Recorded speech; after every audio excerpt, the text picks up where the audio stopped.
Hi friends, welcome to my Neetha kitchen ಲಾಗಿಗೆ. Hi, ಹೇಗಿದ್ದೀರಾ ಎಲ್ಲರೂ? ಸೂಪರಾಗಿದ್ದೀರಾ?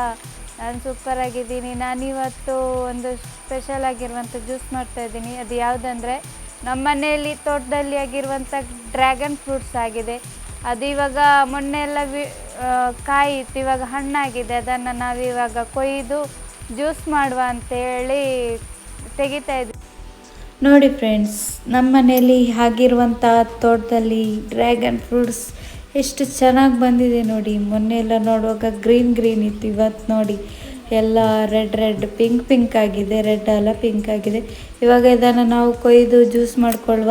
ಹಾಗೆ ಇದು ಏನಕ್ಕೆಲ್ಲ ಬೆನಿಫಿಟ್ ಅಂದರೆ, ಇದು ಕ್ಯಾನ್ಸರ್ಗೆ ಮತ್ತು ಶುಗರ್ಗೆ, ಬ್ಲಡ್ ಇಲ್ಲದವ್ರಿಗೆ ಬ್ಲಡ್ಡಿಗೆ ಒಳ್ಳೆ ಫ್ರೂಟ್ಸ್. ಮಾತ್ರ ಇದು ಹೆಲ್ತಿಗೆ ಅಂತೂ ಸೂಪರ್ ಆಗಿರುವಂಥ ಫ್ರೂಟ್ಸು.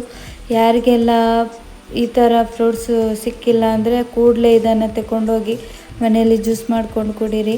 ನಾವು ನಮ್ಮ ಮನೆಯಲ್ಲಿ ಇದನ್ನು ಗಿಡ ನೆಟ್ಟು ನಮ್ಮ ಮನೆಯಲ್ಲಿ ಆಗಿರುವಂಥ ಫ್ರೂಟ್ಸ್ ಇದು. ತುಂಬ ಸುಲಭವಾಗಿ ಈಸಿಯಾಗಿ ಮಾಡುವಂಥ ಜ್ಯೂಸ್ ಇದು. ತುಂಬ ಟೇಸ್ಟಿಯಾಗಿ ಬರುತ್ತೆ.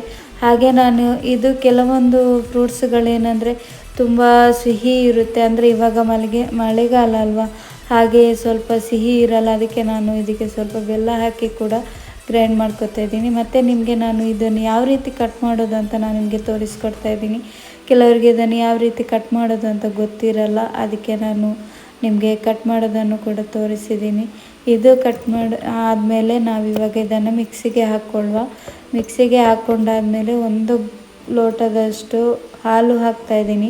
ಇದಕ್ಕೆ ನಾನು ನೀರು ಮಿಕ್ಸ್ ಮಾಡ್ಕೊಂಡಿಲ್ಲ, ಹಾಲು ಮಾತ್ರ ಹಾಕಿದ್ದೀನಿ. ಹಾಗೆ 2 ಬೆಲ್ಲ ಹಾಕಿದ್ದೀನಿ, ಯಾಕಂದರೆ ಸ್ವಲ್ಪ ಸಿಹಿ ಇರುತ್ತೆ, ಅದಕ್ಕೋಸ್ಕರ.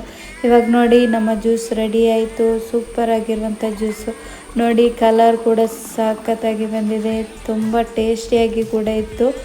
ನಾನು ಇದಕ್ಕೆ ಬೆಲ್ಲ ಹಾಕಿದ್ದೀನಲ್ಲ, ಮತ್ತು ಕೂಡ ಟೇಸ್ಟ್ ಜಾಸ್ತಿ ಆಯಿತು. ಓಕೆ, ನಮ್ಮ ಮನೇಲಿ ಆಗಿರುವಂಥ ಡ್ರ್ಯಾಗನ್ ಫ್ರೂಟ್ಸ್ ಜ್ಯೂಸ್ ಯಾವ ರೀತಿ ಮಾಡಿದ್ದೀನಿ ಅಂತ ನೀವು ನೋಡಿದ್ದೀರಲ್ಲ, ನೀವು ಕೂಡ ನಿಮ್ಮ ಮನೆಯಲ್ಲಿ ಟ್ರೈ ಮಾಡಿ. Okay, thank you for watching. Bye.